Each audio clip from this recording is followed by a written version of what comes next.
네, 이번 시간부터는 2010년도 언어이해 지문을 분석하도록 하겠습니다. 오늘이 바로 첫 번째 지문 함께 살펴보도록 할 건데요. 여러분들, 저희는 전개년 지문 독해를 다차원 독해라는 하나의 일관된 방법으로 진행하고 있는데요.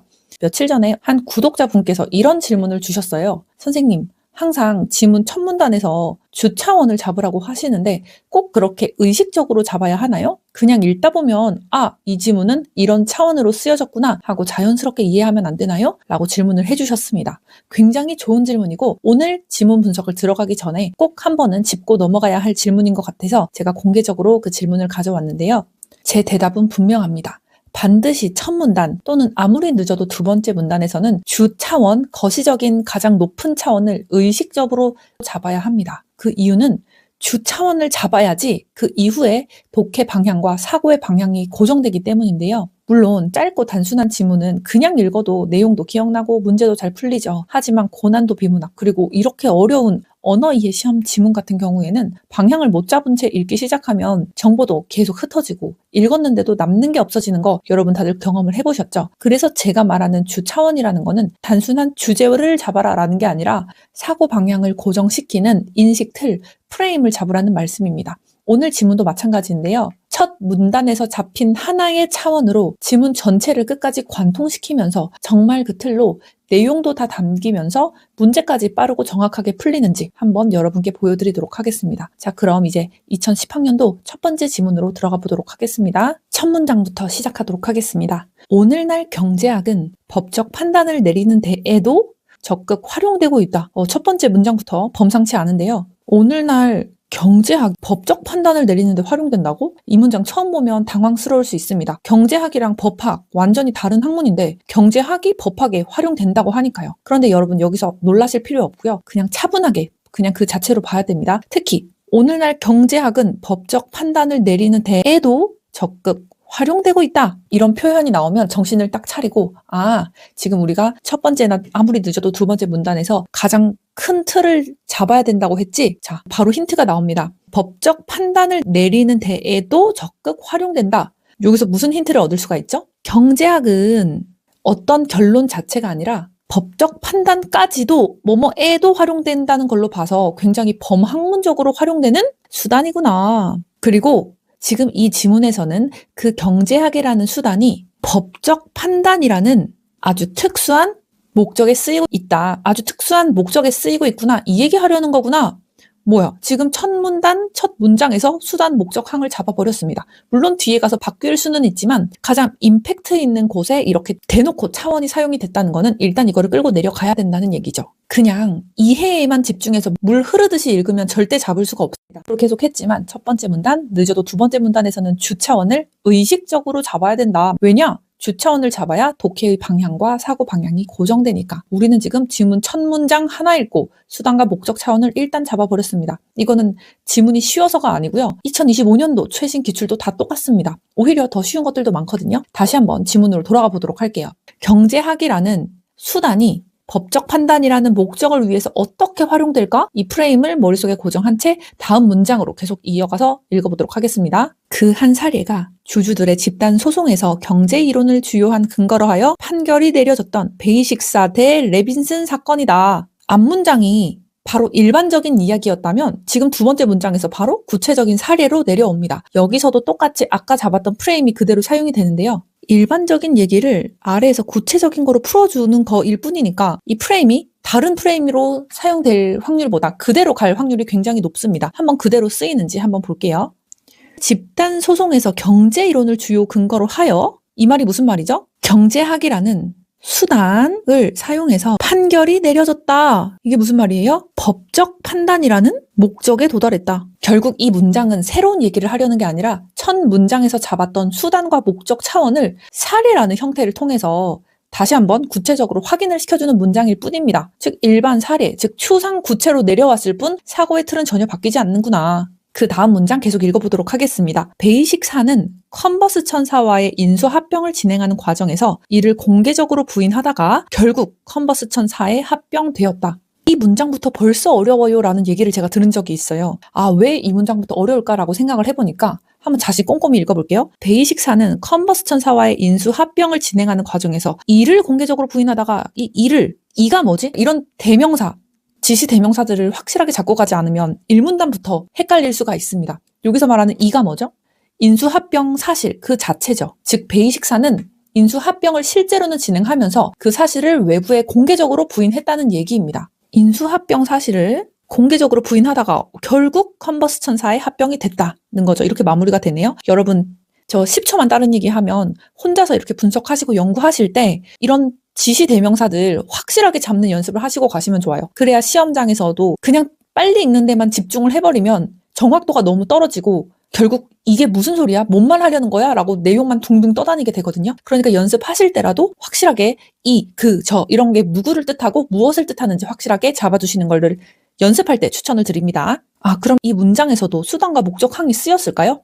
이 문장에서는 수단, 목적, 차원 사용되지 않았습니다. 모든 문장에서 주차원이 계속 쓰일 필요는 없어요. 그렇다면 여기에 쓰인 구조는 어떻게 될까요? 대충 쓰인 문장 단 하나도 없다고 했습니다. 베이식사는 컨버스천사와의 인수합병을 진행하는 과정에서 인수합병 사실 그 자체를 공개적으로 부인하다가 결국에는 컨버스천사의 합병이 되었네. 자, 과정에서 결과로 가고 있습니다. 표현 대놓고 나왔죠? 과정에서 결국 이렇게 됐다. 아, 이 문장에서는 과정에서 결과로 나아가는 보조 차원이 사용이 됐구나. 과정에서 결과로 나아가면서 시간적, 인과적 전개 방법을 사용했구나. 이렇게 생각하시면 좋을 것 같습니다. 이 문장 자체는 판단을 내리는 문장이 아니고 다음 문장에서 문제가 발생할 수밖에 없는 토대를 깔아주는 역할을 하거든요. 그래서 이 부분조차도 그냥 사실 설명처럼 흘려버리시면 안 됩니다. 계속 읽어보도록 할게요. 그 후 합병 발표 이전에 주식을 처분했던 일부 주주들은 베이식사의 부인으로 인해 재산상에 큰 손실을 입었다며 집단 소송을 제기했다. 이 문장 굉장히 중요합니다. 왜냐하면 앞에서 잡았던 수단 목적의 주차원이 다시 한번 등장하기 때문인데요. 앞에서 저희는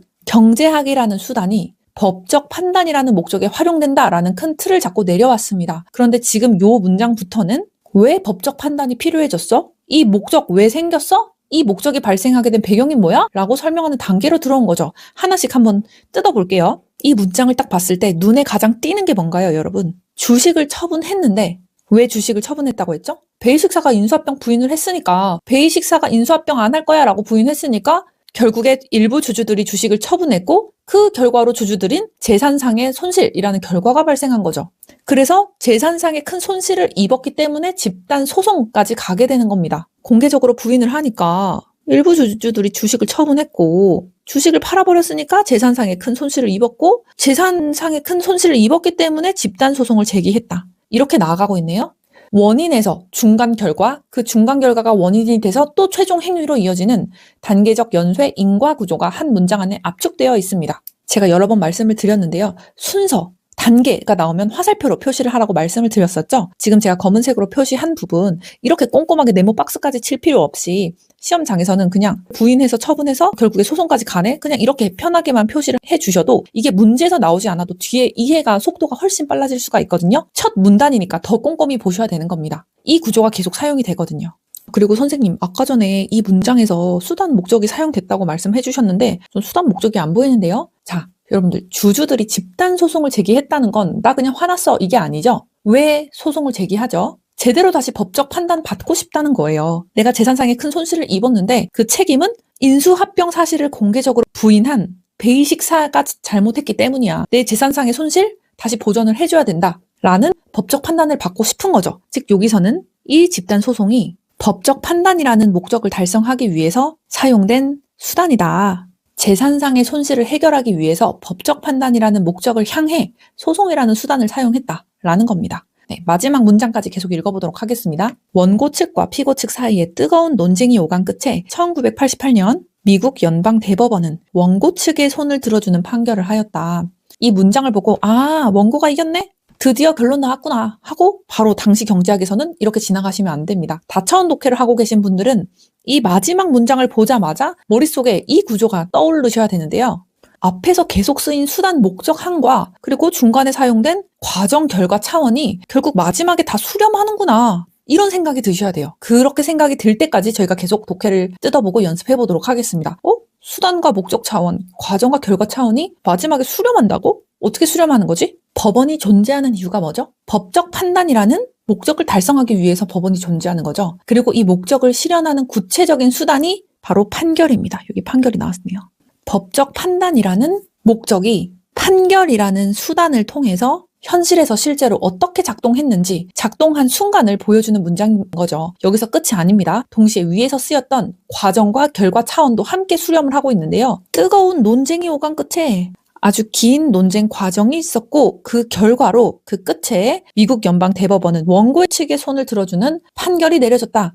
이게 바로 기억이 바로 결과가 되는 거겠죠. 그래서 이 문장을 읽으실 때 사건 정리가 됐네, 결과 나왔네, 이게 아니라 앞에서 쌓아온 모든 정보가 하나의 판단으로 수렴되는구나, 이거를 느껴주시면서 나아가셔야 됩니다. 여기까지가 첫 번째 문단이었고요. 제가 내용 말할 필요 없이 어떤 차원이 사용되는지만 잠깐 정리를 하고 다음 문단으로 넘어가도록 하겠습니다. 이 지문에서 가장 먼저 잡아야 했던 주차원은 경제학의 수단과 법적 판단이라는 목적, 즉 수단 목적 차원이었습니다.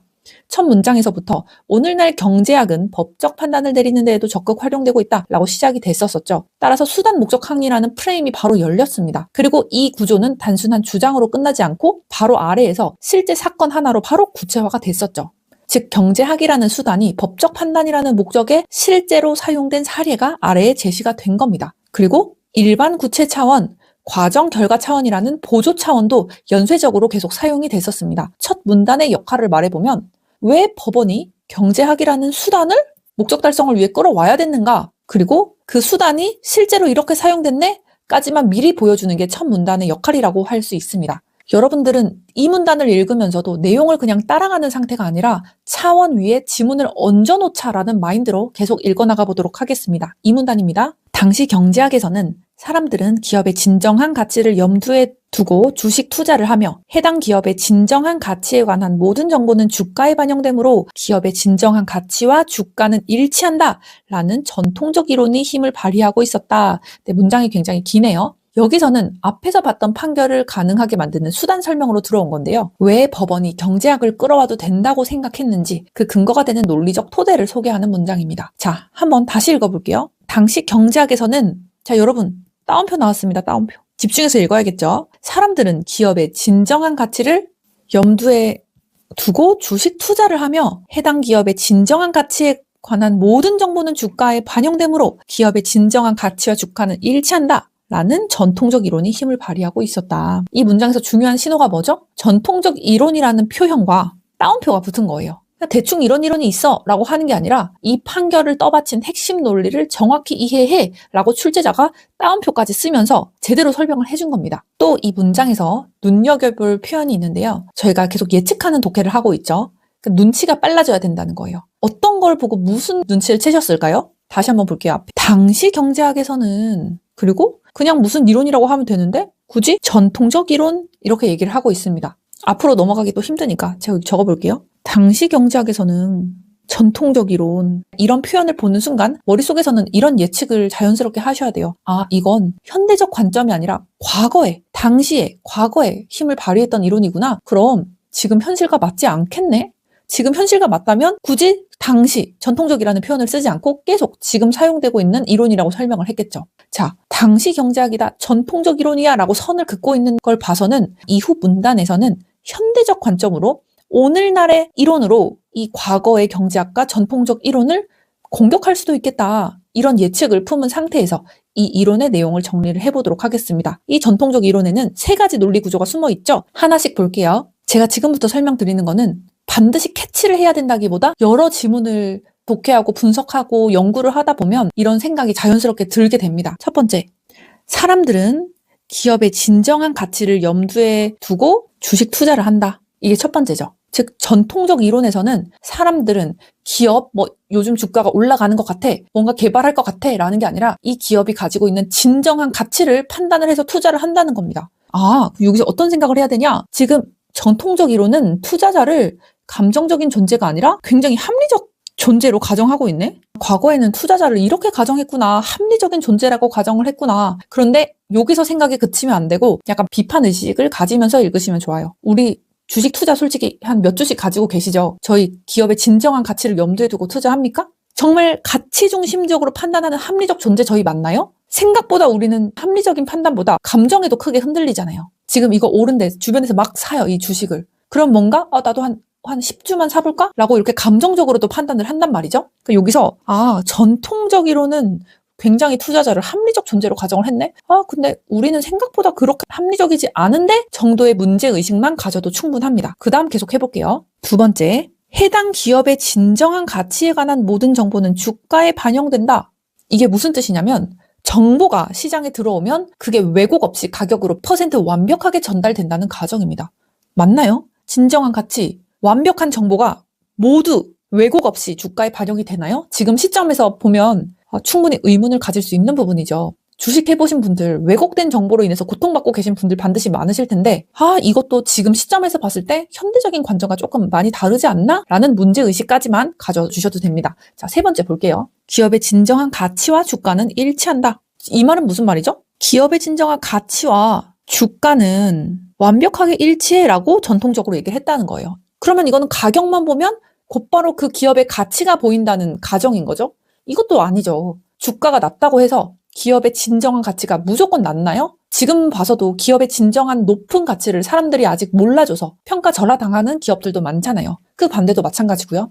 여기까지 읽으면서 하나하나 완벽하게 반박할 필요는 없지만 전통이론은 지금 시점에서 봤을 때 굉장히 좀 의문이 가는 부분이 많네. 그래서 당시 경제학에서는 전통적 이론 이렇게 옛날 사고로 한정한다라는 표현을 사용했구나. 이렇게 문제의식만 느껴주셔도 굉장히 훌륭하다는 겁니다. 그 다음 문장 계속 읽어나가면서 실제로 저희가 한 예측 그리고 전통적 사고를 비판하는 시각이 유효한지 한번 확인하면서 읽어나가 보도록 하겠습니다. 이 이론이 뭔데 전통적 이론이 현실에서 항상 성립하는지 아니면 오랜 기간에 걸쳐 근사적으로만 성립하는지에 대해서는 논란이 있었지만 기본 취지는 많은 학자들의 동의를 얻었다. 논란이 있었는데 동의를 얻었다? 그 글쓴이가 쓴 문장의 살짝살짝의 표현들도 날카롭게 보다 보면 다음 문장을 예측할 수 있는 힌트가 되거든요. 일단 이 문장부터 하나씩 분석을 해보도록 하겠습니다. 일단 이 문장 내용 이해는 어렵지 않죠? 이 전통적 이론이 항상 성립하는 거야? 아니면 근사적으로만 성립하는 거야? 논란이 있었다. 하지만 많은 학자들이 일단 기본적으로 동의를 했다. 내용 이해는 어렵지 않지만 저희 다차원 독해를 하는 입장에서는 이 문장을 이렇게 받아들이셔야 됩니다. 어떻게 읽어야 되는데요, 선생님? 전통적 경제학 이론, 이 전통적 이론이 현실 이해라는 목적 달성의 수단으로서 항상 성립하는 수단이야? 아니면 오랜 기간에 걸쳐 근사적으로만 성립하는 약간 부족한 수단이야? 이게 논란이 있었어. 하지만 기본 취지는 어느 정도 괜찮은 수단이야 라는 평가를 얻었다. 이렇게 읽으셔야 됩니다. 이게 바로 우리가 첫 문단, 늦어도 두 번째 문단에서 반드시 주차원을 잡아야 하는 이유입니다. 그렇게 위에서 잡아둬야지 이후에 나오는 정보들이 이제 내용 나열이 돼서 흩어지는 게 아니라 같은 축 위에서 처리가 되기 때문입니다. 독해 방향과 사고 방향을 고정하기 위해서는 위에서 잡고 계속 밑에서는 적용을 시켜야 된다. 응집성 있는 독해를 해야 된다는 거죠. 또 하나 짚어볼게요. 이 문장에서는 이렇게 얘기를 하고 있습니다. 전통적 경제학 이론이 완벽한 도구인지 부족한 도구인지는 지금 논란이 있고 논쟁적이지만 기본 취지는 많은 학자들의 동의를 얻었다라고 해서 어느 정도 약간 제한적으로 승인을 하고 있죠. 여기서 사고를 한 단계만 더 확장을 해볼게요. 그냥 그렇구나. 이런 평가를 받았구나가 아니라 어느 정도 동의를 얻어서 제한적으로 승인됐다는 걸로 보아서 법원이 법적 판단이라는 목적 달성을 위해서 이 전통적 이론을 수단으로서 끌어다 쓰기에 완전히 막 무리한 이론은 아니라는 거구나. 법적 판단을 정당화할 정도로 학문적인 공의는 확보됐다는 얘기구나. 학자들이 동의를 했으니까 이거에 대해서만 알면 안 된다는 거죠. 그래서 이 생각이 어디까지 가야 되냐? 나쁘지 않은 수단이다. 그래서 법원이 경제학 이론을 끌어다 쓰기에 어느 정도는 괜찮다는 거구나. 너무 말도 안 되는 무리한 이론은 아니라는 거구나. 왜냐하면 어느 정도 동의를 얻었으니까 여기까지 눈치채셔야 됩니다. 그리고 여기서 사용된 보조 차원 하나만 잡고 가도록 하겠습니다. 현실에서 항상 성립하는지 아니면 근사적으로만 성립하는지 이게 무슨 말이죠? 이 이론이 절대적이야? 절대적이고 강한 수단이야? 아니면 근사적으로만 성립하는 상대적이고 약한 수단이야? 라고 해서 절대성과 상대성 차원에서도 분석해 볼 수 있겠습니다. 근데 제가 처음에 읽을 때 억양을 논란이 있었지만 동의를 얻었다? 라고 했습니다.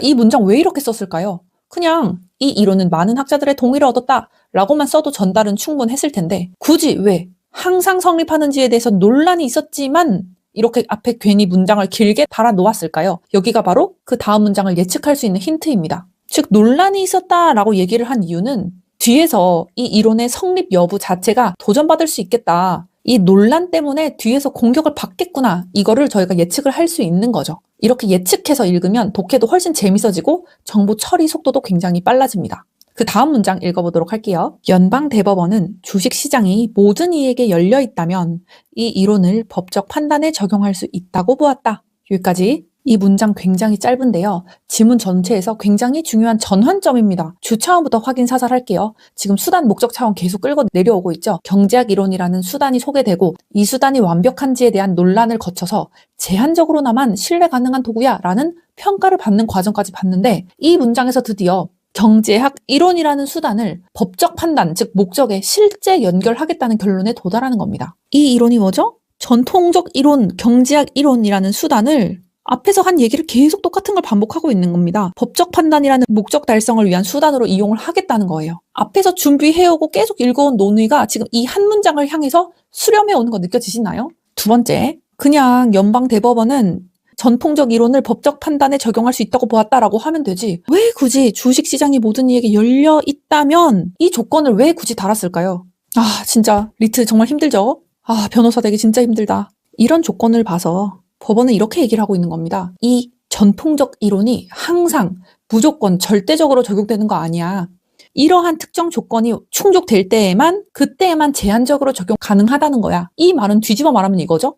만약에 주식시장이 모든 이에게 열려있는 경우가 아니라면, 즉 정보 접근이 일부에게만 제한된 시장이라면 이 이론 적용할 수 없다는 겁니다. 아니, 아까 전에 이 경제학 이론의 핵심 전제로서 두 번째, 해당 기업의 진정한 가치에 관한 모든 정보는 주가에 반영된다고 했는데 만약 시장이 모두에게 열려있지 않다면 지금 정보 반영이라는 전제 자체가 무너지는 거죠. 그래서 법원은 이 이론을 무조건적인 진리가 아니라 이러한 전제가 성립할 때 주식시장이 모든 이에게 열려있다는 전제가 성립하는 범위 안에서만 쓰겠다라고 선을 긋고 있는 겁니다.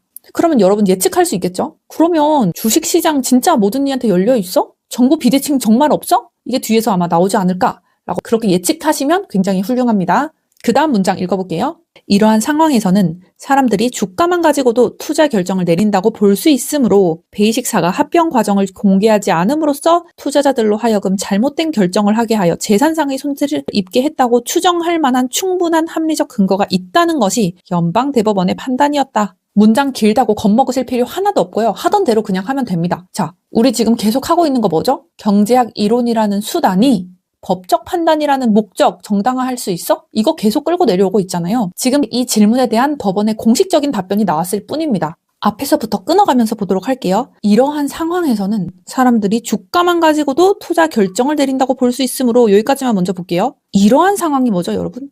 이러한 상황에서는 즉 주식시장이 모든 이에게 열려있는 상황에서는 주가만 가지고도 투자 결정을 내린다. 즉 사람들은 주가를 신뢰한다. 주가는 기업 가치 정보를 그대로 반영한다. 라는 얘기죠. 왜냐하면 주식시장이 모든 이에게 열려있기 때문에 진정한 가치에 관한 모든 정보가 반영이 됐다는 얘기죠. 경제학이라는 수단이 작동 조건을 충족했다는 얘기네. 자, 그 다음 베이식사가 합병 과정을 공개하지 않음으로써 여기서 수단이 전제한 조건을 깨는 지점이 여기서 나오는 겁니다. 뭐야? 시장은 주식시장이 모든 이에게 열려 있다며 그리고 앞에서 전제로 진정한 가치에 대해서 모든 정보가 주가에 반영된다며 모든 이에게 열려 있다며 근데 니 뭐야? 베이식사가 합병 과정을 공개하지 않았다. 이거는 전통적 이론이 전제했던 조건이 깨지는 거죠. 시장은 열려 있었는데 기업이 베이식사가 그 핵심 정보를 차단한 거니까 이론이 전제했던 정보의 정상적인 반영 조건이 기업의 행위로 인해서 깨진 겁니다. 아, 그러면 이론이 정상적으로 작동할 수가 없겠네? 이렇게 써놓을까요? 이 전제 깨트림.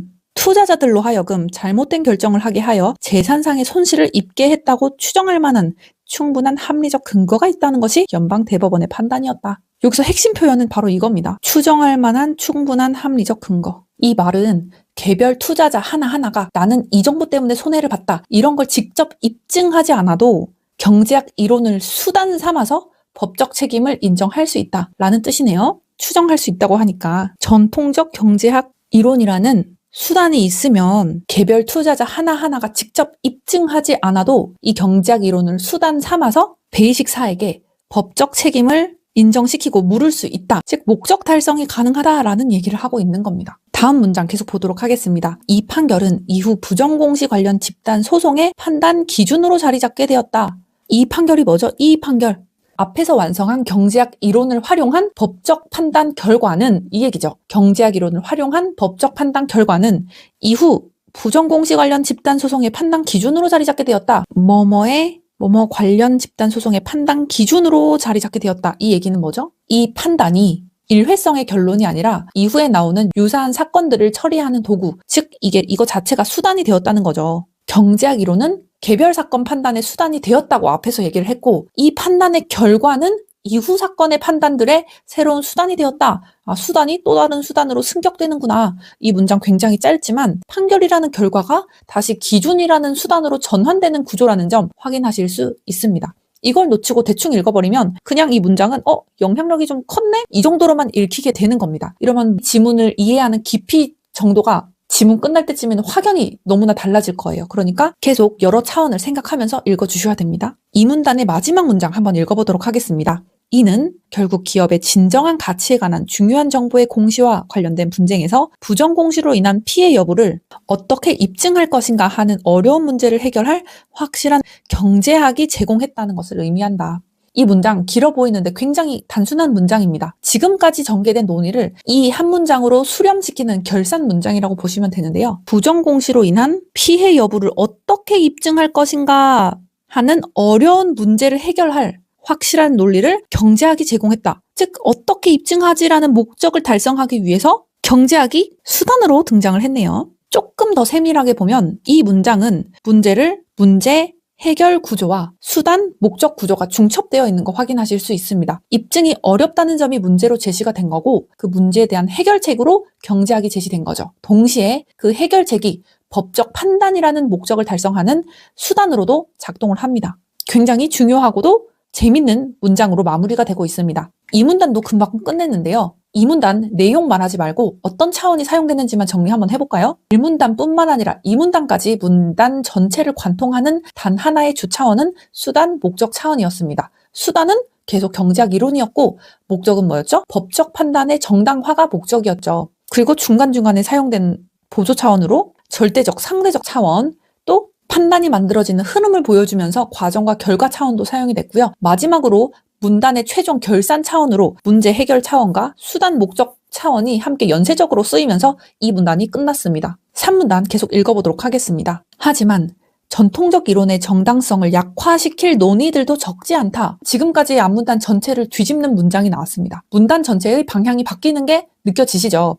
앞문단까지는 우리는 어떻게 했었죠? 경제학의 전통적 이론이 완벽하진 않아. 하지만 법원이 법적 판단의 수단으로 끌어다 쓸 수 있을 만큼은 충분히 공인된 이론이야. 여기까지 저희가 왔었죠. 그런데 이렇게 공인된 이론을 약화시킬 논의들도 적지 않다라고 하는 건 이제 전통적 이론에 대한 긍정적 평가의 방향이 부정적으로 바뀐다는 의미겠죠.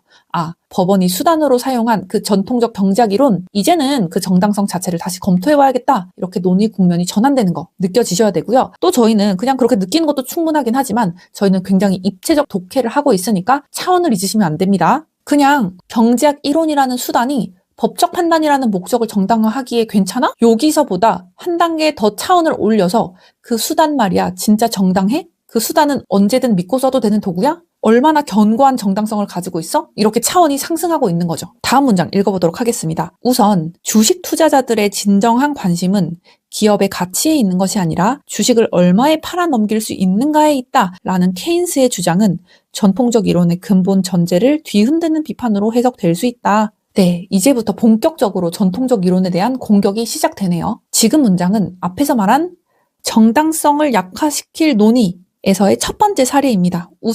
우선이라는 말이 나온 것으로 봐서 전통적 이론을 공격하는 비판이 하나가 아니라 여러 개가 나오겠구나. 이 문장은 비판 목록의 첫 번째네 라고 생각하시면 좋겠고요. 저희가 위에서 전통적 이론에 대한 얘기 문장 하나하나씩 끊어가면서 3번에 걸쳐서 비판을 했었죠. 하나하나 이거 조금 문제 소지가 있는데 이렇게 반박을 했었잖아요. 지금 저희가 예측했던 대로 똑같이 구조가 흘러가고 있습니다. 케인스가 뭐라고 했는지 다운표 안에 한번 다시 볼까요? 주식 투자자들의 진정한 관심은 기업의 가치에 있는 것이 아니라 기업의 가치에 있는 것이 아니라 주식을 얼마에 팔아 넘길 수 있는가에 있다. 저희 전통적 이론의 첫 번째 전제 다시 한번 보고 올까요? 사람들은 기업의 진정한 가치를 염두에 두고 주식 투자를 한다라고 해서 전통적으로는 투자자의 합리적 존재성을 가정을 했었습니다. 케인즈가 대놓고 반박하고 있죠. 기업의 진정한 가치에 있는 게 아니야. 투자자들 그렇게 합리적 존재 아니야 라고 하는 겁니다. 지금 정면으로 반박하고 있네. 투자자들, 여기 그냥 할게요. 투자자들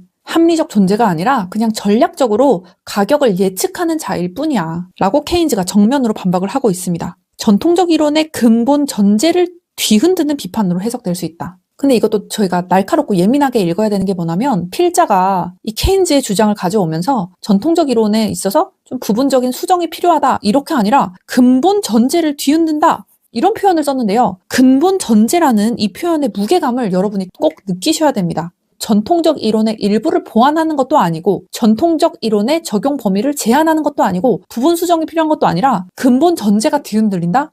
이게 무슨 말이냐? 전통적 이론 이거 수단으로서 사용 가능한지 그 여부 자체가 뿌리부터 흔들린다는 거예요. 이거 괜찮은 수단 맞아? 이거 굿 수단 맞아? 이 수단 사용 가능해? 라는 근본적인 질문을 던질 수 있다는 거죠. 투자자가 애초부터 비합리적인 존재라면 주가는 기업의 진정한 가치다 라는 논리 자체가 지금 출발선에서부터 무너진 거니까요. 여기까지 오시면 여러분들 어떻게 예측이 되죠?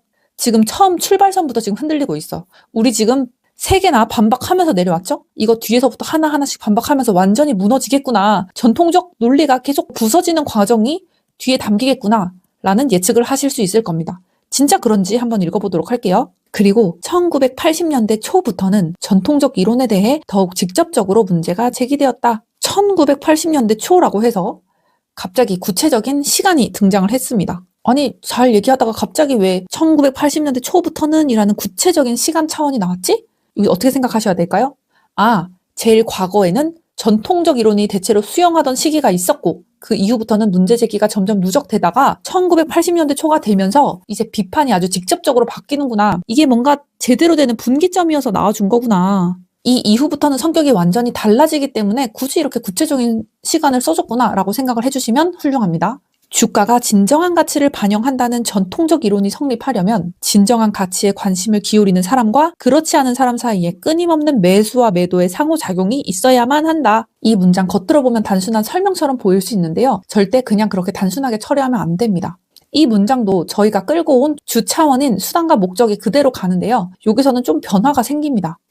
이 이론은 목적에 부합해 라고 주장하는 게 아니라 이 이론이 목적을 위해 작동하려면 이런 조건이 필요해 라고 말하면서 수단 목적의 구조 안에서 수단의 작동 요건을 노출시키고 있는데요. 이게 뭔 소리예요? 잘 볼까요? 뭐뭐가 성립을 하려면 뭐뭐가 있어야만 한다. 이 표현을 잘 보시면 전통적 이론이 목적을 위해서 제대로 작동을 하려면 이러이러한 작용이 필요해. 이러이러한 작동 요건이 있어야만 그래야만 전통적 이론이 성립할 수가 있어 라고 하는 거죠. 즉 그냥 단순히 수단, 목적에서의 수단이 아니라 이 수단이 움직이기 위한 작동 요건까지 추가가 되고 있는 겁니다. 까다롭네 이러고 넘어가시면 안 돼요. 지금 이런 표현을 해준 이유는 이 전통적 이론은 한마디로 쉽게 좀 별로라는 거예요. 절대적 진리가 아니라 조건이 충족할 때만 기능하는 조건부 도구야 라고 하면서 이 문장 자체가 전통적 이론을 격화시키고 있는 표현이거든요. 조건이 충족되면 수단이 되고 조건이 무너지면 수단으로서의 지위를 유지할 수 없다는 거죠. 진정한 가치에 관심을 기울이는 사람과 그렇지 않은 사람 사이에 끊임없는 매수와 매도의 상호작용이 있을 때만 시장 내부에 이러한 특정 구조가 형성될 때만 전통적 이론이 성립한다고?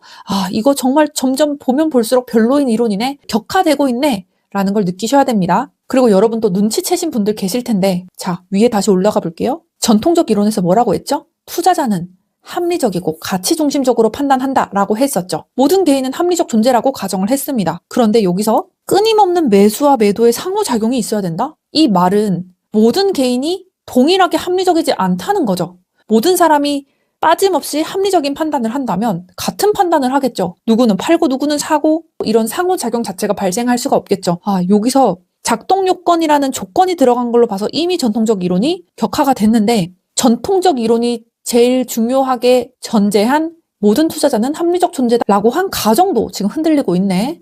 정당성이 점점 약화되고 있구나. 전통적 이론 정말 별로다. 약화되고 있다라는 걸 추가적으로 전통적 이론에 대한 정당성이 붕괴되는 것을 또 느끼실 수 있을 겁니다. 그 다음 문장도 가볼게요. 그리고 이것이 가능하려면 이것이 뭐예요? 이것이 가능하려면 전통적 이론이 성립하려면 진정한 가치에 관심을 갖는 전문적인 주식 투자자들이 정보가 부족한 투자자들을 상대로 미래 주가의 향방에 대한 상반되는 예상 위에서 매매 차익을 얻을 여지가 있어야만 한다.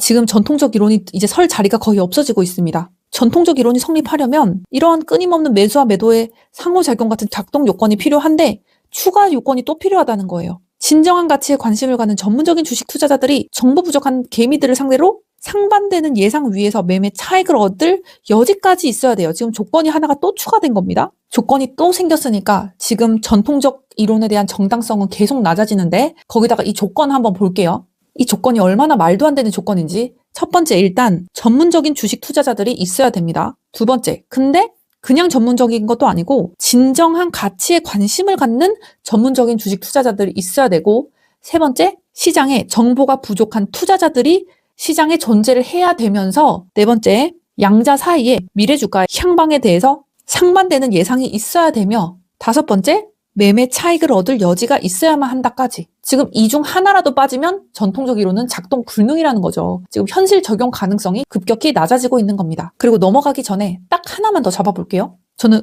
눈길이 간 문장이 있는데, 전문적인 주식 투자자들이 정보가 부족한 투자자들을 상대로 매매 차익을 얻을 여지가 있어야만 한다. 이거 납득 가시나요? 그럼 전문 투자자들이라면 항상 차익 실현을 100% 할 수 있는 건가요? 리스크 없고? 좀 이상하죠? 그럼 전문 투자자들은 단 한 명도 빠짐없이 매번 차익을 실현해서 모두 부자가 됐나요? 한 명도 빠짐없이? 이런 의심이 듭니다. 계속 읽어보도록 할게요. 그런데 매매 차익을 얻을 기회란 주가와 진정한 가치가 적어도 단기적으로는 일치하지 않을 때에만 발생한다는 점에서 이는 전통적 이론의 또 다른 약점으로 해석될 수도 있다. 자, 이 문장은 지금까지 세워둔 전통적 이론을 정면에서 치는 반전 문장인데요. 결정적인 표현은 이거입니다. 뭐뭐일 때만 발생한다. 이거는 그냥 단순한 경향을 설명하는 게 아니라 필요 조건을 못 박는 표현이죠. 매매 차익이 있으려면 적어도 단기적으로는 주가와 진정한 가치가 불일치해야 된다는 건데, 전통적 이론이 지금 위에서 뭔 얘기를 했어요? 제가 이렇게 적어놨죠? 기업의 진정한 가치와 주가는 일치한다 라는 전통적 이론이 힘을 발휘하고 있었다면서요. 근데 지금 여기서 뭐라고 하고 있죠? 주가와 진정한 가치가 적어도 단기적으로는 일치하지 않을 때에만 매매 차익을 얻을 기회가 생긴다라고 하고 있죠. 지금 조건이 정반대로 흘러가고 있죠. 뭐야, 여기서 말하는 거는 전통적 이론이 제대로 작동하려면 주가가 적어도 단기적으로는 진정한 가치와 일치하지 않아도 돼. 주가가 진정한 가치를 잠시라도 반영하지 않아야 돼 라고 하고 있는 건데, 위에서는 기업의 진정한 가치와 주가는 일치해 라고 전제를 하고 있었잖아요. 이거 지금 전통적 이론이 성립하기 위한 필요 조건과 그 이론의 핵심 명제가 정면 충돌하고 있는 자기 모순이 드러나고 있는 겁니다. 뭐야, 이거 진짜 이래서 전통적 이론이라고 한 거구나. 이 정도면 진짜 이 이론 끝났네 라는 생각이 드셔도 괜찮을 것 같네요. 자, 3문단 끝났고요. 3문단 정리를 해보면 3문단에서도 수단과 목적 차원이 계속 사용이 됐었죠. 그런데 수단으로 사용됐던 전통적 이론이 계속 약화가 되고 있었습니다. 수단의 정당성과 안정성이 흔들리는 방향으로 3문단은 전개가 됐고요. 중간중간에는 이 전통적 이론을 격화시키기 위해서 되게 조건이 필요한 조건부 도구가 됐다는 점, 또 내부적으로 자기 모순이 생겨서 충돌했다라는 점까지 전통적 이론의 정당성이 단계적으로 무너지고 있는 문단이었습니다. 4문단 시작해보도록 할게요. 최근 들어 경제학계에서 새롭게 주목받고 있는 행동경제학은 주식시장의 정보 전달 메커니즘에 관한 전통적 이론의 문제점을 보다 통렬하게 비판하고 있다. 자, 내용도 중요한데 역할을 먼저 잡아야 됩니다. 지금까지는 전통적 이론이라는 수단, 그리고 법적 현실 판단이라는 목적이었는데, 이 문장에서 지금 전통적 이론이 기존 수단으로 격화되고 행동경제학이 새로운 수단으로서 등장하게 됩니다. 앞에서 전통적 이론 계속 별로라고 지금 깠으니까 이번 이 문단부터는 목적은 그대로 두되 수단을 교체하는 국면으로 넘어가자라는 거죠. 자, 최근 들어 새롭게 주목받고 있는 이 표현들이 이거 시간 정보 그거에만 멈출 게 아니라 이론 간의 위상 대비를 만드는 장치입니다. 전통적 이론은 과거에 나와서 전통적 이론인 거고, 현대적 이론은, 즉 행동경제학은 뉴페여서 사람들이 좋아하는 거야 라고 하는 게 아니라, 전통적 이론은 굉장히 오래되고 정당성이 낮은 오래된 설명 틀이라는 거고요. 행동경제학은 훨씬 높은 위상에서 법적 목적을 달성하기 위해서 훨씬 좋은 수단으로서 역할을 한다. 그래서 새롭게 주목을 받고 있고 새롭게 부상한 설명 틀이다 라고 높은 차원의 위상으로서 등장한 수단입니다. 그리고 문제점을 비판한다 라고 하는 게 아니라 보다 통렬하게 비판하고 있다. 이 말이 의미하는 게 뭐죠? 기존에 있던 비판들 정말 간접적이고 조건적이었고 행동 경제학은 지금까지에 비할 게 아니라 정면에서 훨씬 더 강한 강도로 기존 이론을 공격하겠다는 겁니다. 즉, 한 문단까지 전통적 이론을 단계적으로 약화시키는 수준을 넘어서 이제부터는 보다 통렬하게 적극적으로 너를 공격할 거야 라는 그런 느낌을 받으시면서 읽으셔야 돼요. 주식시장의 정보 전달 메커니즘이라는 목적 달성을 위해서 기존 전통적 이론을 수단으로 쓰기에는 너무 부적합하고 새로운 수단인 행동 경제학을 적합한 수단으로 사용할 거야 라고 하면서 이 문장도 지금 4번째 문단도 수단과 목적 차원이 계속 관통하여 쓰이는 것을 보실 수 있습니다. 이들은 심리학의 연구 성과를 적극적으로 받아들여 전통적인 견해와는 다른 방식으로 행동하는 인간의 모습을 제시한다. 앞문장에서 지금 행동 경제학이 전통적 이론을 통렬하게 비판한다고 했죠. 이 문장은 그 이유를 설명하고 있습니다. 심리학의 연구 성과를 적극적으로 받아들여 전통적인 견해와는 다른 방식? 이게 뭔 말이죠? 전통적인 경제학은 그냥 경제학 내부 논리만 한정적으로 사용을 했는데 지금 우리의 행동 경제학은 심리학까지 끌어들여가지고 완벽하고 구조적으로 튼튼한 이론이야 라고 하는 거죠. 우리는 심리학까지도 확장했어. 즉 뭐다? 목적은 동일하지만 행동 경제학이 수단으로서 훨씬 좋아 라고 강조를 하고 있는 겁니다. 다음 문장 읽어보도록 하겠습니다. 이들에 따르면 인간은 자신의 미래를 통제할 수 있다고 과신하는 반면 남들이 성공할 때 자신만 뒤처지는 것을 지나치게 두려워하는 존재이다. 네, 이 문장 드디어 위에서 추상적이었던 게 지금 구체적인 내용으로 제시가 되고 있습니다. 즉 행동 경제학을 주장하는 사람들에 따르면 인간은 합리적이다가 아니라 실제 인간이 어떤 심리적 특성을 갖는지를 전제로 삼고 있다는 거죠.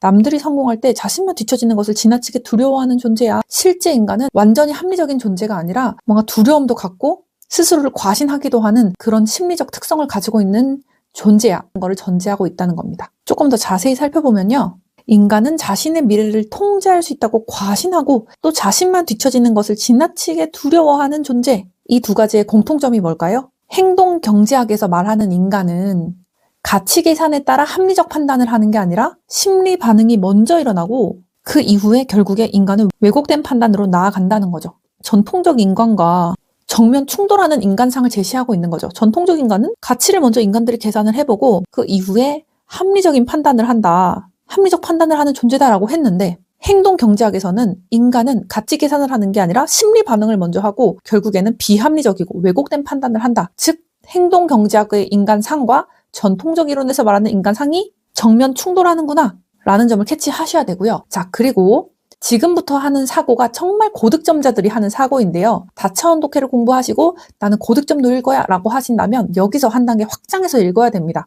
그냥 개인이 과신한다, 개인이 뒤처질까봐 두려워한다 여기까지 읽으시고 나서는 아, 개인이 이렇구나 라고 생각을 멈추시면 안 됩니다. 즉, 개인에서 멈추는 게 아니라 이러한 불안정하고 두려움이 많은 비합리적인 개인들이 모이면 주가를 추종한다거나 주가가 과열된다거나 거품이 일고 급락한다던가 등의 집단적인 문제로 나아갈 수도 있겠구나.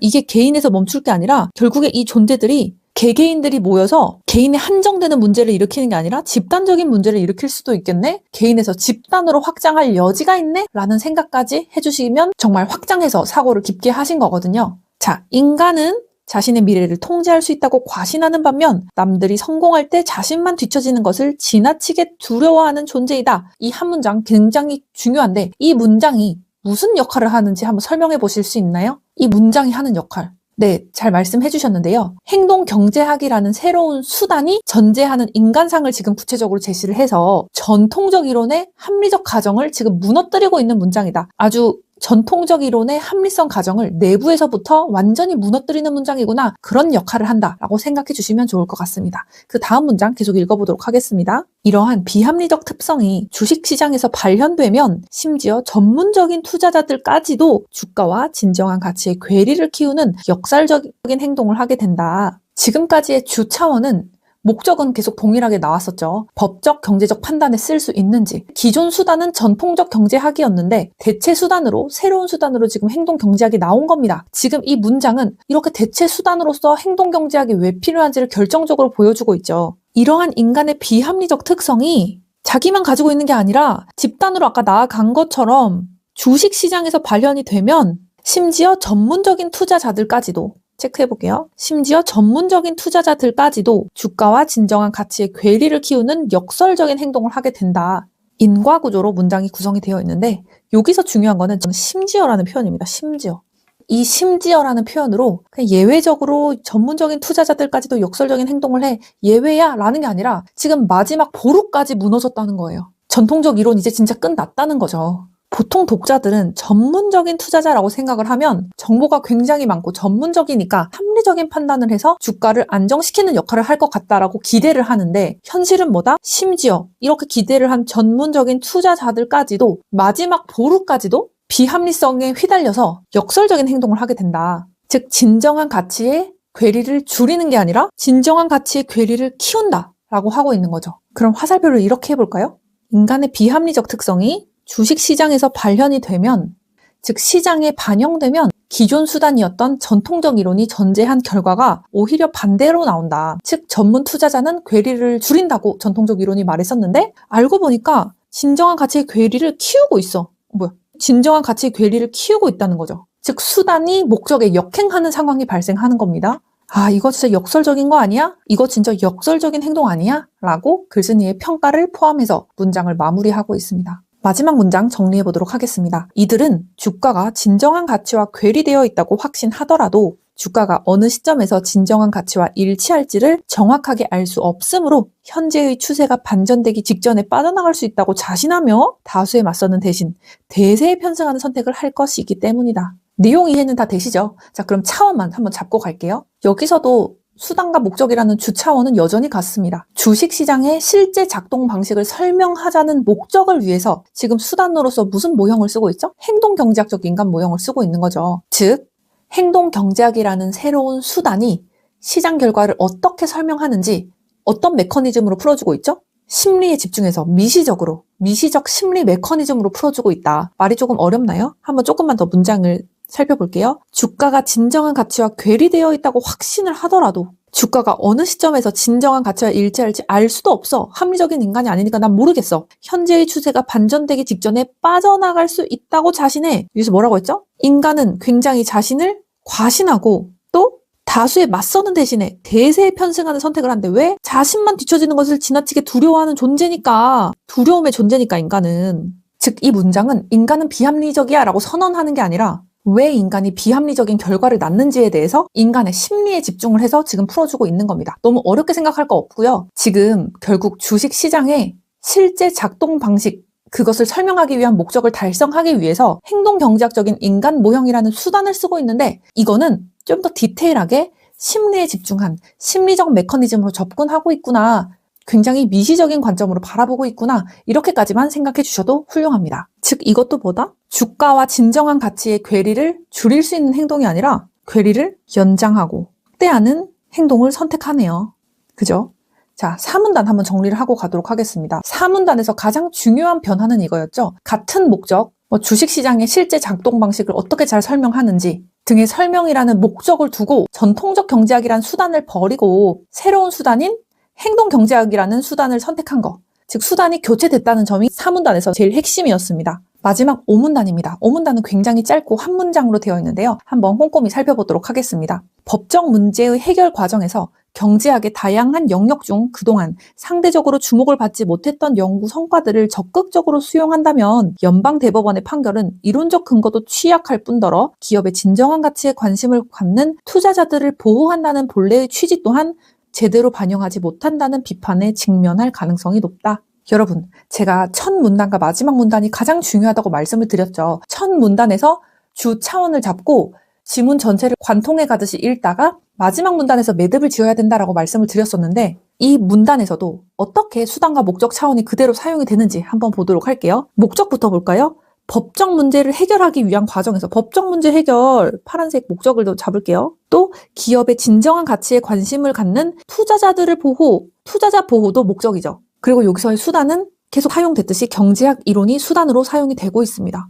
그런데 여기서 중요한 포인트가 이건데요. 어떤 경제학을 사용했느냐에 따라 목적 달성 여부가 달라진다는 거죠. 즉 경제학의 다양한 영역 중에서 그동안 상대적으로 주목을 받지 못했던 연구 성과들까지 적극적으로 수용한다면 연방대법원의 판결은 이론적 근거도 취약해질 뿐더러 투자자들을 보호한다는 취지, 이 법의 목적 또한 제대로 반영하지 못해. 즉 수단 선택이 잘못되면 목적이 무너질 수 있어 라고 지금 경고를 하면서 이 문단이 끝나고 있습니다. 다양한 영역 중 그동안 상대적으로 주목을 받지 못했던 연구 성과들, 즉 수단을 확장을 한다는 거죠. 수단을 넓히면 넓힐수록 주목받지 못했던 연구 성과들까지 확장하면 확장할수록 오히려 목적과 어긋날 수 있다라는 논증 구조를 띠고 있습니다. 그러니까 필자는 이렇게 얘기하는 거죠. 그 판결, 행동 경제학까지 고려하면 과연 정당해? 이렇게 지문 전체를 상대화하는 메타 문단이라고 보시면 좋을 것 같습니다. 문제를 풀기 전에요. 저희가 지금까지 읽은 지문 전체를 한번 거시적으로 살펴보고 가도록 하겠습니다. 1문단에서는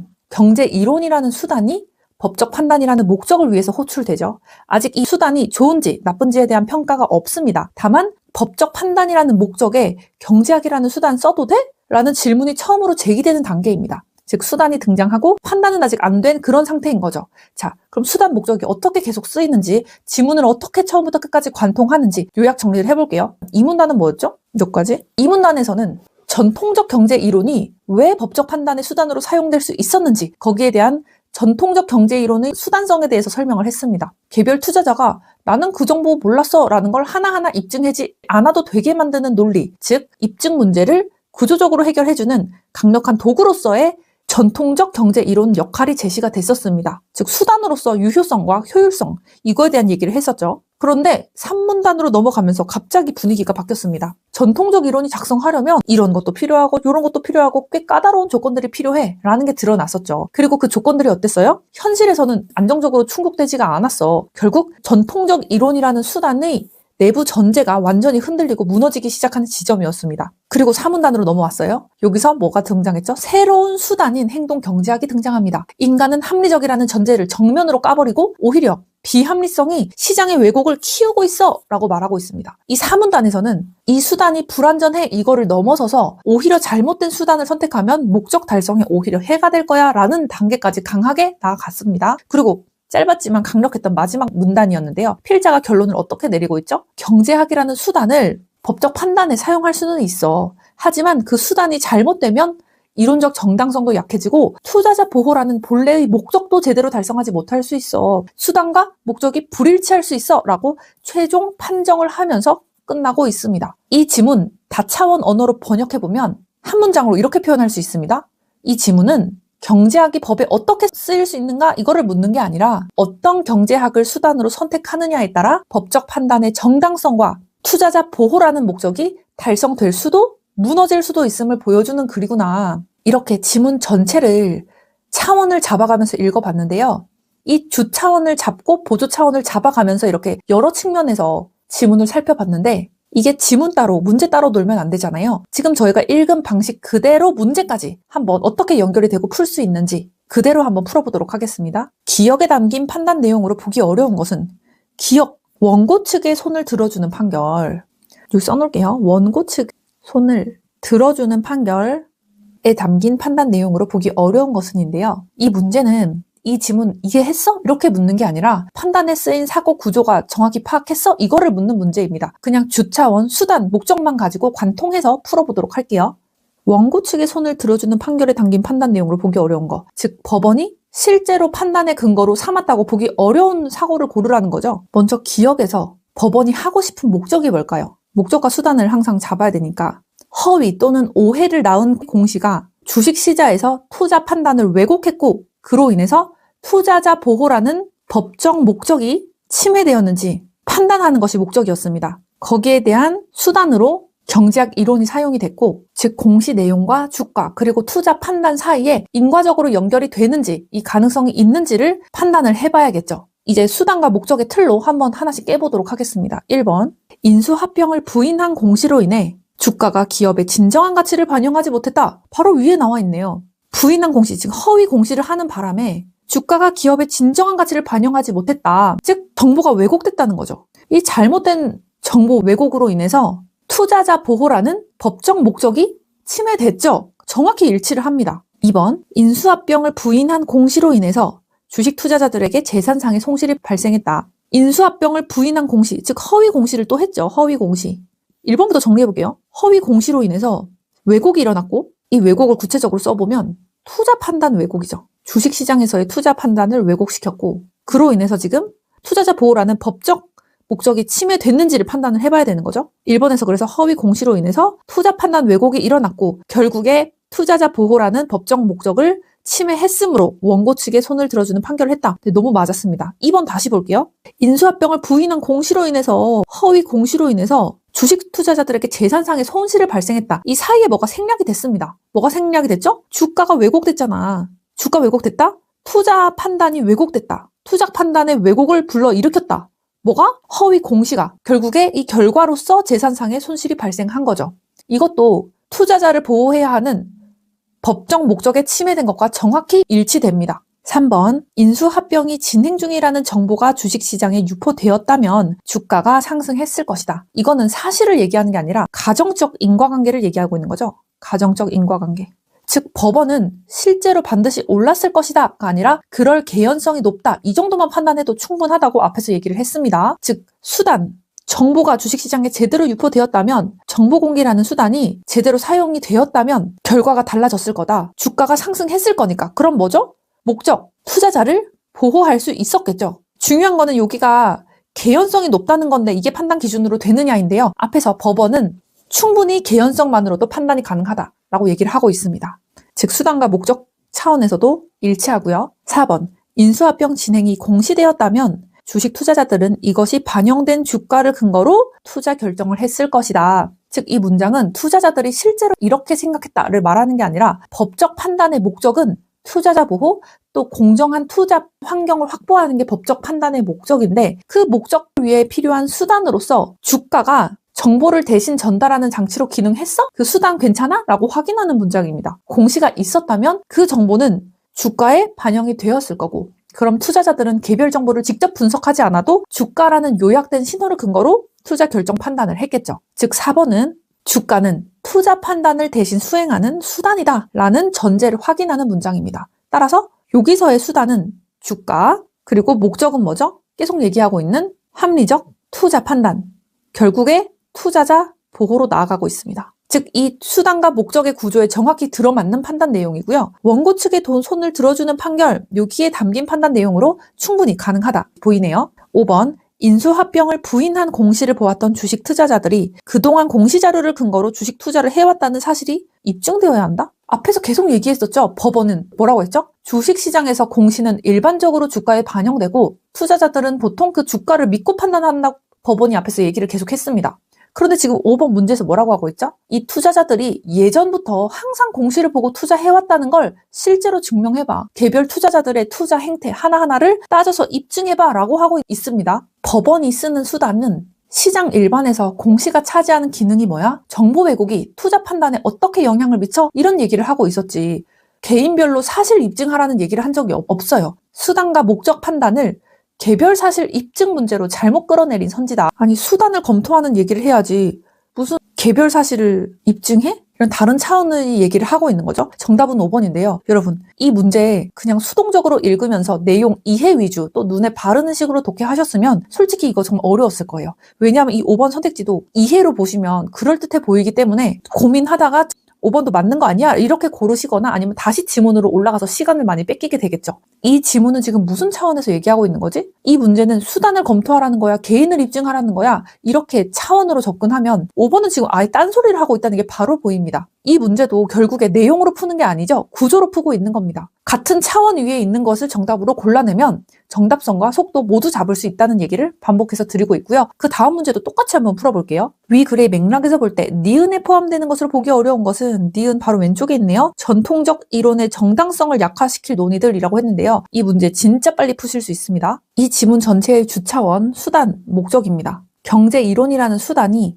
법적 판단이라는 목적에 적합해? 이런 얘기를 계속했었죠. 그 중에서도 니은은 뭐라고 했어요? 이 전통적 이론 믿을만해? 이 수단 너무 별로인 것 같아.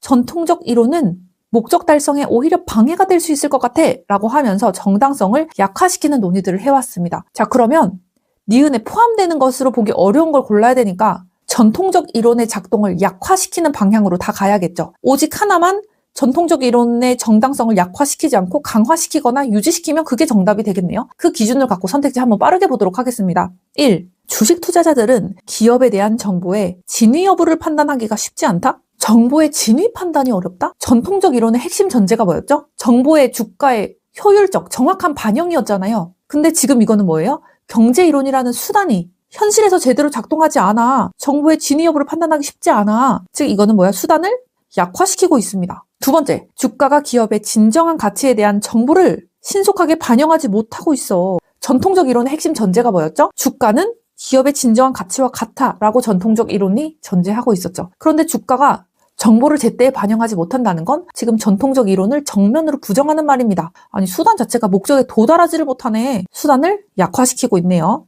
세 번째, 주식 투자자들은 기업의 진정한 가치보다는 이미 끝났어 여기서. 타인의 선택에 더 큰 영향을 받는다. 여기서부터 이미 끝났어야 돼요. 전통적 이론은 뭐라고 했죠? 인간은 합리적 존재고 기업의 진정한 가치를 보고 판단을 해라고 했는데 지금 타인의 선택에 더 큰 영향을 받는다? 이거는 인간의 합리적 판단을 부정하고 있는 거죠. 전통적 이론에 대한 행동경제학의 대표적인 비판이었습니다. 즉, 뭐야. 합리적으로 계산하지도 않고 되게 군중심리로 이렇게 영향을 받는다고? 수단이 약화되고 있네. 4번, 주식 투자자들은 대부분 미래의 주가 등락 추세에 대해서 같은 방향으로 예상한다. 이 문장도 서로 다른 판단이 충돌할 때 가격이 조정된다 라고 했던 전통적 이론의 전제와 정면으로 충돌합니다. 모두가 같은 방향으로 예를 들어서 예상을 하게 되면 매수와 매도의 균형이 깨지고 주가는 왜곡이 되겠죠. 즉 수단이 오히려 목적을 망칠 수 있다는 설명이기 때문에 이것도 수단이 약화된다. 5번 한번 볼게요. 전문적인 주식 투자자는 그렇지 않은 주식 투자자에 비해서 기업의 진정한 가치에 대해 더 많은 정보를 가지고 시장에 참여한다? 이 선택지 혼자 방향이 완전 다르죠. 전문적인 주식 투자자는 더 많은 정보를 가지고 있고 그들은 시장에서 활동을 하고 있어. 이거는 전통적 이론을 약화시키는 게 아니라 오히려 작동 가능성을 뒷받침하는 설명입니다. 따라서 이거는 오히려 수단을 강화시키거나 유지하고 있기 때문에 방향이 정반대여서 정답은 5번이다. 차원이 반대인 것만 고르는 거기 때문에 이런 문제는 진짜 엄청 빨리 풀어야 됩니다. 마지막 문제 6번. 주식시장의 정보 전달 메커니즘과 관련한 다음의 진술 중 위 글의 행동경제학이 동의하지 않을 것. 문제에서 묻는 건 이거예요. 행동경제학이 동의하지 않을 것. 이게 포인트인 거죠. 그럼 먼저 기준부터 세울게요. 행동경제학의 핵심이 뭐였는데 이것도 당연히 수단과 목적 차원으로 봐야겠죠. 지금 행동경제학 뭐라고 말하는지 한번 볼게요. 핵심이 뭐였냐? 인간의 실제 행동 방식, 심리를 많이 사용했고 표현되는 성향도 있었고 군중 심리도 있어요. 목적은 뭐였나요? 주식시장의 정보 전달, 메커니즘 설명. 즉 행동경제학은 인간은 비합리적이지만 그렇다고 정보를 완전히 무시하는 존재는 아니야 라는 입장이었습니다. 이 기준을 머리에 딱 고정을 시키고 선지를 보도록 할게요. 1번. 주식 투자자들은 남들이 돈을 벌 때 자신만 돈을 벌지 못하는 상황을 두려워해요. 주식 매매에서 다수의 편에 선다. 이거 행동경제학의 대표적인 사례죠. 지금 군중심리 얘기하고 있잖아요. 그쵸? 군중심리로 추종해버리는 그런 행동을 얘기하고 있는 거잖아요. 인간의 심리라는 비합리적 수단이 정보 왜곡이라는 결과를 낳아서 목적을 왜곡한다는 설명과 지금 관통되는 내용이니까 맞는 설명. 두 번째, 주식 투자자들은 스스로의 능력을 과신함으로 기업의 진정한 가치에 관한 어떠한 정보에도 관심을 기울이지 않는다? 이게 뒷부분이 틀렸습니다. 어떠한 정보에도 관심을 기울이지 않는다. 이런 얘기 한 적 있나요? 행동경제학은 정보를 무시하거나 정보를 아예 보지 않는다라고 말한 적이 없고요. 행동경제학은 정보를 보고 인식을 하지만 왜곡해서 처리해라고 얘기를 했죠. 왜곡해서 처리한다는 거랑 아예 안 봐. 이거랑은 같은 거 아니죠. 완전히 지금 극단적으로 오해를 한 거잖아요. 그래서 행동경제학이 동의하지 않는 선택지는 2번이다. 3번. 주식 투자자들은 비합리적인 특성을 띠기 때문에 주식시장에서 더 많은 정보가 제공되더라도 주가가 이를 반영하기는 쉽지 않다. 이게 행동경제학의 핵심 결론이었죠. 인간은 비합리적이기 때문에 더 많은 정보가 제공되더라도 이것을 왜곡해서 받아들이니까 주가가 이를 100% 제대로 반영하기는 쉽지 않다. 이거 자체가 지금 행동경제학의 핵심 내용이었습니다. 4번. 전문적인 주식 투자자는 주식시장의 정보 전달 메커니즘 내에서 주요한 행위자로 참여한다. 행동경제학은 전문 투자자의 존재를 부정한 적은 없습니다. 다만 전문 투자자도 인간이기 때문에 심리적인 제약에서 완전히 자유롭진 않아 라고 말할 뿐이죠. 즉 존재 자체는 인정하고 기능의 한계를 지적했습니다. 5번. 미래 주가의 불확실성으로 인해 전문적인 주식 투자자도 기업의 진정한 가치에 근거한 주식 매매하기 어렵다. 이것도 행동경제학이 동의하는 내용이었죠. 미래 주가가 불확실하기 때문에 전문 투자자조차 진정한 가치에 근거해서 매매 지속하기가 어려워. 이거 지문에 그대로 나온 얘기입니다. 행동경제학과 정확히 일치하네요. 따라서 정답은 2번입니다. 이 문제도 수단과 목적을 제대로 기준을 세워놓으면 선지 하나하나에 끌려다니지 않고 정답을 바르게 자연스럽게 걸을 수가 있겠죠. 여러분, 저희가 오늘 공부한 이 지문과 문제풀이까지 한번 쭉 보시겠어요? 이 글은 처음 시작부터 마지막 끝까지 수단과 목적 차원 하나로 관통했습니다. 경제학이라는 수단이 법적 판단이라는 목적에 정말로 적합해? 그럼 어디까지 유효해? 언제부터 목적을 해쳐? 이 질문 하나가 지문 전체를 묻고 있었고 문단과 문단을 연결하면서 저희가 끝까지 관통해서 읽었습니다. 우리가 내용 기억하려고 암기했나요? 아니면 문장을 공감하면서 내 얘기처럼 읽었나요? 그게 아니었죠. 저희는 그냥 차원을 먼저 잡고 그 차원이라는 폴더 안에 정보들을 하나씩 넣어간 느낌으로 읽었습니다.